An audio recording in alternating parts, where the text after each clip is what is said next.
Aujourd'hui, nous sommes sur la Côte d'Azur, à Cannes, ville des stars, pour essayer la star des berlines de luxe, la Mercedes Classe S dans sa version restylée.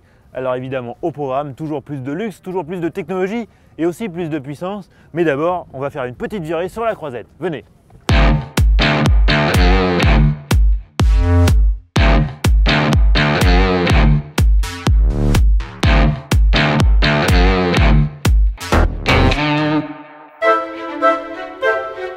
Pour relooker sa classe S, best-seller indétrônable de la catégorie, Mercedes n'a pas pris de risque. À l'occasion de ce lifting de mi-carrière, les stylistes se sont concentrés sur les pièces les plus faciles à modifier, comme les optiques avant dotées d'une nouvelle signature visuelle ou la calandre désormais ornée de double barre.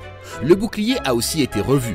À l'arrière, les feux ont également été redessinés. Mais globalement, pas de bouleversement dans les proportions générales et la classe S affiche des lignes toujours étonnamment harmonieuses pour une auto de ce gabarit. Dans l'habitacle, on note surtout l'apparition d'un nouveau volant à 3 branches à l'allure plus sportive. Pour le reste, l'intérieur d'une classe S est plus que jamais un cocon qui vous abrite du monde extérieur derrière un épais double vitrage. Les opulents fauteuils se règlent électriquement dans toutes les directions imaginables et reçoivent des coussins gonflables pour s'adapter à toutes les morphologies. Malgré son gabarit extra large, la classe S se révèle étonnamment maniable avec une direction douce et un diamètre de braquage plutôt court. La boîte égrène ses rapports sans l'ombre d'un à-coup, tandis que le ronron du moteur se fait discret. La vie est belle sous les palmiers. Bon, après, c'est bien gentil de s'amuser à faire la star sur la croisette avec sa classe S, mais celle-ci, c'est pas n'importe laquelle. C'est la version 63 AMG avec pas moins de 612 chevaux sous le capot. Alors évidemment, c'est pas ici qu'on va libérer une telle cavalerie. On va plutôt aller dans l'arrière-pays pour s'amuser un petit peu avec.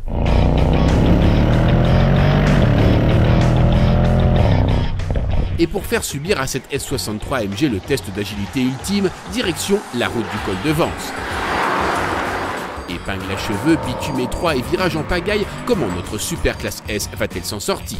A priori, une limousine de 5,20 m de long, c'est pas le premier véhicule auquel on pense pour partir à l'assaut de la route du col de Vence. Et bien étonnamment, cette S63 AMG, elle s'en tire avec les honneurs. Malgré ses plus de 2 tonnes à vide, elle a complètement oublié d'être pataude. Elle a même une direction précise, un amortissement bien calibré, un roulis contenu. Elle est vraiment étonnante. Je m'attendais à une espèce de paquebot qui allait complètement m'isoler de la route. Eh bien, c'est pas du tout le cas. J'arrive à avoir des sensations de conduite vraiment sympas. Elle est étonnante, cette voiture.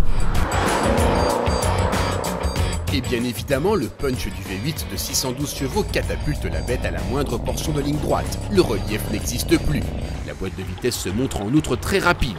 Quant au freinage, il se révèle incroyablement endurant vu la tâche titanesque qui est la sienne. Cette S63 AMG est tout simplement surnaturelle. Bon, c'est bien beau, mais les routes du col de Vence, quand même, au bout d'un moment, ça fatigue.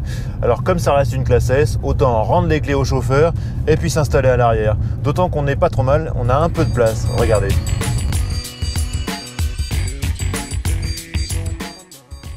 Et voilà, là on est pas mal. Allez Firmin, à l'aéroport, mais conduisez prudemment. Alors c'est vrai, une luxueuse limousine aussi performante qu'une Porsche et plus agile que la plupart des berlines, ça ne sert à rien, mais ça reste drôlement sympa.